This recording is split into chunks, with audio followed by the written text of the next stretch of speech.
Bishop. Thank you, Mr President. My question is to the Assistant Treasurer, or the Acting Assistant Treasurer, Senator Cormann. I refer to the government's proposed changes to the financial advice legislation, which removes the ban on sales commissions and other conflicted remunerations. Is the minister aware that Alan Kohler has described this ban as, and I quote, the outlawing of a corrupt practice that has cost consumers billions of dollars and lowered trust in the entire financial advice industry, unquote. Minister, why is the government bringing back a corrupt practice that hurts everyday Australians? Order. Order. The Minister representing the Assistant Treasurer, Senator Cormann. Thank you very much, Mr President, and I thank Senator Bishop for that question. And with all due respect to Mr Kohler, he's wrong. That's not what we're doing.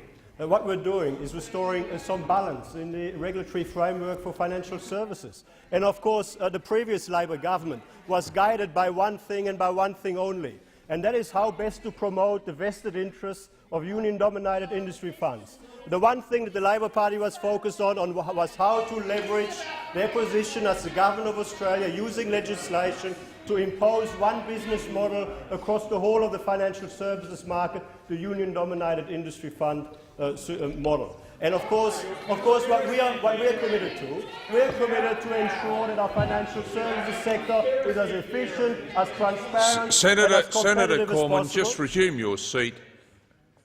On my left, I need silence so I can hear the answer. Senator Conroy. Senator Cormann, continue. Thank you very much. Senator Lyons. Thank you very much, Mr President. We on this side of the chamber, we are committed to ensure that we've got the most efficient, the most competitive and the most transparent financial services system available possible, with appropriately high corporate governance standards, where people across Australia seeking access to financial advice can benefit. Resume your seat, Senator Cormann. Senator Moore. Senator Moore. Thank you, Mr President. Until this moment, and the last phrase Senator Cormann there almost got there, the particular question was a ban on sales commissions and other conflicted remunerations. My point of order is on relevance. Order. No, there's no point of order. Senator Cormann is addressing— Wait a minute, Senator Cormann. You'll get the call. Order. Senator Cormann. Thank you very much, Mr President. And I know that the Labor Party doesn't want to listen to any of this, but it is very important context to the question that was asked. Because, of course, the premise of the question is wrong.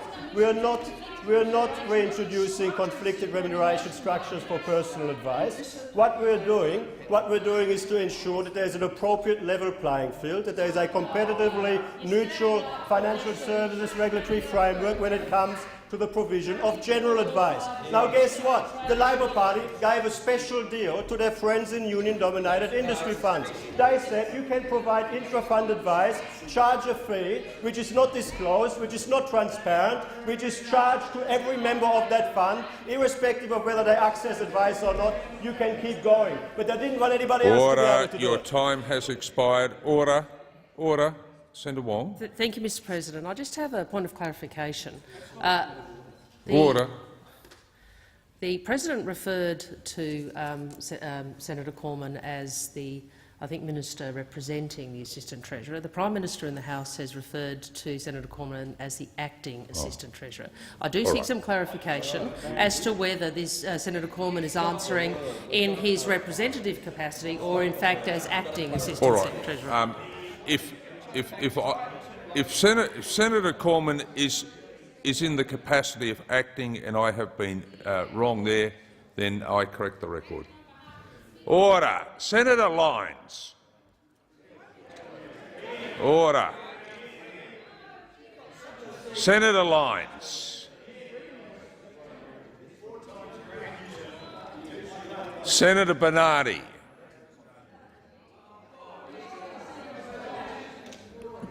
Senator Bishop. Thank you. Supplementary question to Minister Cormann. I refer the minister to correspondence to the other Assistant Treasurer from consumer advocates, including Choice and the Council of Ageing, who have said that for any FOFA law changes, and I quote, the balance needs to be in favour of protecting consumers and their retirement income, rather than protecting the income of financial advisers." Unquote. Minister, why is the government putting the income of financial advisers ahead of Australian consumers? Order. When there's silence on my left, we'll proceed. The Minister. Thank you very much, Mr. President. The interest that this government is putting first is the public interest. The interest that this government is putting first is the consumer's interest. And you know what? Consumers have an interest in having affordable access to high-quality financial advice, and it is very important that we get the balance right between appropriate levels of consumer protection while making sure that access to high-quality financial advice remains available and remains affordable. Now, I mean, we understand that there is a particular commercial interest that is close to the heart of people on the Labor side, because every single one of those senators is a member of a union.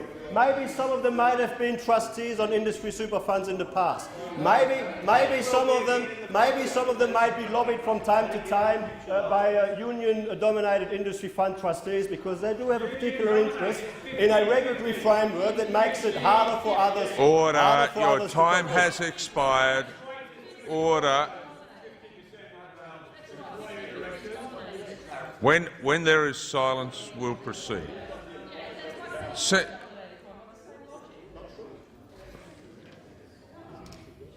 Senator Bishop. Yeah. This is a beauty. Listen to it. Further supplementary question. Senator Bishop, just ask the question, please. No comments. Well, tell him to listen. Listen. Be quiet over there. Be quiet. Senator Bishop, order. Just hold the clock. Tell him to be quiet. Order, Senator Bishop. Senator Bishop. Order.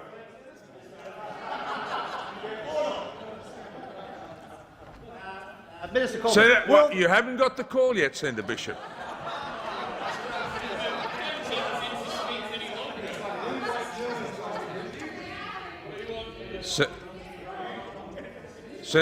When there's silence, Senator Bishop, you'll get the call. Senator Bishop. Thank you, Mr. President.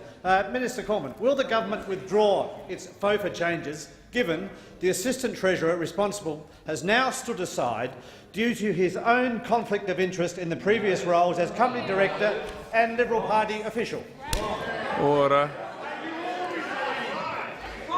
Just resume your seat. On both sides. On both sides. When we've got silence on both sides, we'll proceed. Senator Cormann. Well, thank you very much, Mr. President. Firstly, Mr. President. Thank you, Senator Cormann. I was getting ahead of myself. Firstly, Mr. President, I completely reject the premise of the question, which relates to the suggestion in relation to Senator Sinodinos. Senator Sinodinos is a fine man of the highest integrity, who has been doing an outstanding job as the Assistant Treasurer, and we all look forward to his return to the Assistant Treasury position in due course. In the meantime, I'm very happy to confirm that the government will continue to implement the policy commitments we took to the last election. We know that that is a novel concept for people on the Labor side who go to an election and promise one thing and do the exact other after the election. We know that the Labor Party has taken that to another level today, when they promise one thing today and do the exact opposite on the same day. They promise one thing in Western Australia before the election and do the exact opposite. Order. Your time has expired. Senator Cormann, resume your seat.